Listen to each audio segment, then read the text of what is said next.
est le 4 juillet, je crois, 2023. Ça fait longtemps que je n'ai pas posté de vidéo parce que je suis un peu pris par des travaux. Comme on peut le voir, je suis dans un chantier et les maçons ne sont pas venus, donc j'ai décidé de lire un peu.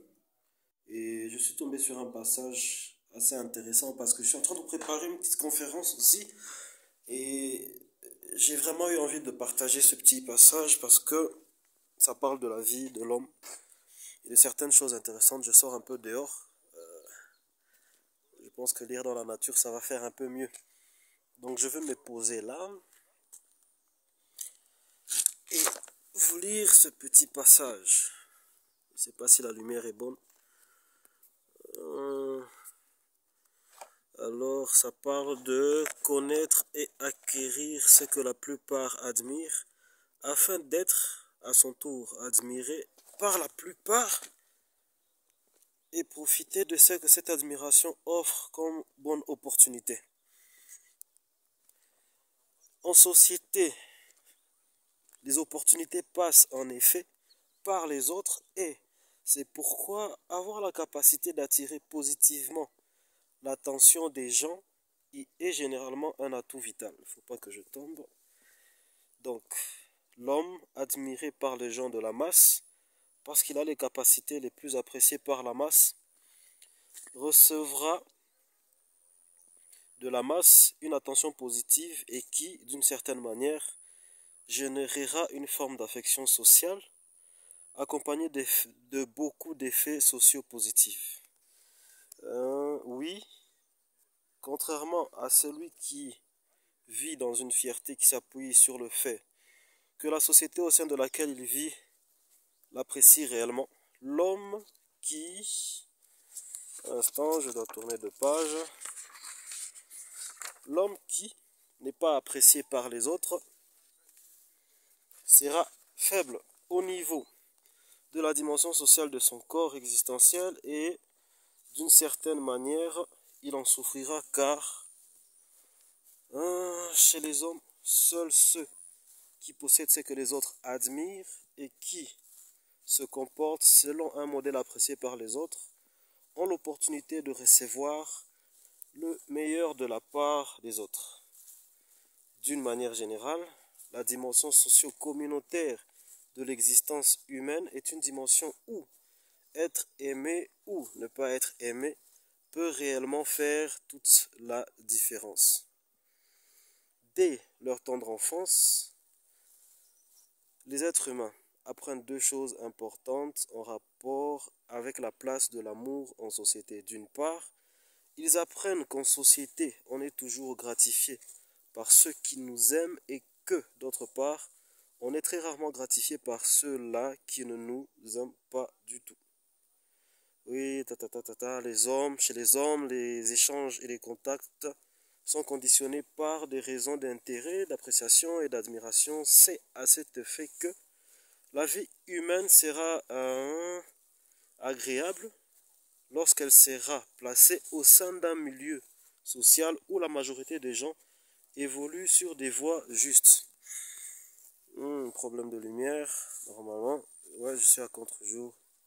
Bon, bref.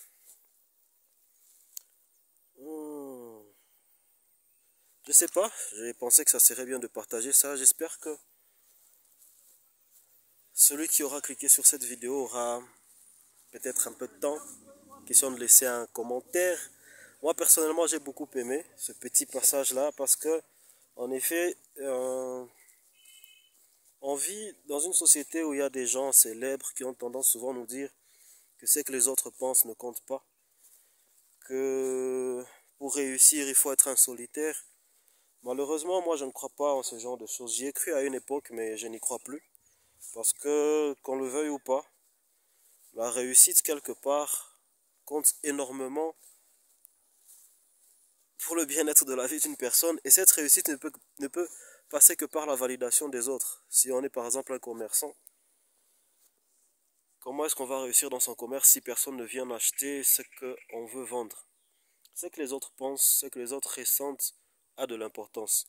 Ce qui est difficile, c'est vrai, c'est de pouvoir digérer la négativité de certaines personnes, parce qu'il faut le dire aussi, on vit dans une société où il y a des gens qui sont très négatifs, mais tout compte. Pour moi, en tout cas, en tant que culturiste de force, je sais que si je ne prends pas compte de ce que les gens disent, de ce que les gens pensent, c'est ma réussite qui peut être en danger et que ça peut mal finir, quoi. Imaginez par exemple que vous soyez un militaire et que les gens vous donnent des infos qui ne vous plaisent pas, vous voulez marcher dans une certaine direction et on vous donne des infos, on vous dit que voilà, dans cette direction-là, il y a ci, il y a ça, vous n'allez pas bien pouvoir vous déplacer, il y a beaucoup de boue, il y a patati patata, mais vous, comme ça ne vous plaît pas, vous dites non, moi je vais pas écouter ce que les gens disent, je préfère ne pas écouter ce que les gens disent parce que voilà, vous donnez vos propres raisons parce que votre fierté est blessée. Et puis, vous allez par là où il ne fallait pas passer, vous avez du mal à vous déplacer, vous tombez dans une embuscade, qu'est-ce que vous allez dire? Il y a des gens négatifs, il y a des gens pessimistes, il y a des gens optimistes, il y a un peu de tout dans la société dans laquelle on vit. Et quand on sait que l'information vaut de l'or, on prend compte de tout ça. On écoute, on digère. Il faut être fort à certains moments. Et être fort, ça ne veut pas dire être insensible. Des fois, il faut accepter la souffrance qui vient avec la méchanceté de certaines personnes. Il y a des gens à qui vous pouvez vous ouvrir, manger à la même table qu'eux, boire sur la même table qu'eux, mais qui après vont dire des choses choquantes sur vous, c'est pas grave. Si vous apprenez, digérez et puis mettez ces gens dans la case des personnes à éviter, c'est tout. Si on ne prend pas la peine de tout écouter, il y a des informations qu'on peut rater, des informations vitales qui peuvent un jour nous sauver. Et donc voilà, donc ne pas se faire apprécier, c'est très important. Et pour y arriver, il faut prendre compte de ce que les gens sont, des gens avec qui on interagit, et puis se demander si on est capable de répondre à leurs besoins et à leurs envies. Parce que c'est ça aussi la réussite. Puisqu'elle dépend des autres, il faut développer des capacités, avoir un potentiel qui, comment on peut dire de manière simple, être une plus-value, être utile aux gens. Être utile aux gens, c'est la meilleure façon d'ailleurs de se faire apprécier par eux, de se faire aimer. Donc, on pourrait en parler pendant toute une journée, mais je vais m'arrêter là pour ne pas prendre beaucoup de temps aux gens. Et puis, vous souhaiter en tout cas beaucoup de bonnes choses, d'avoir la force avec vous en tout cas. Et puis, on va continuer l'année sur une portée positive. On va affronter des défis, on va tenir bon et puis ça va aller.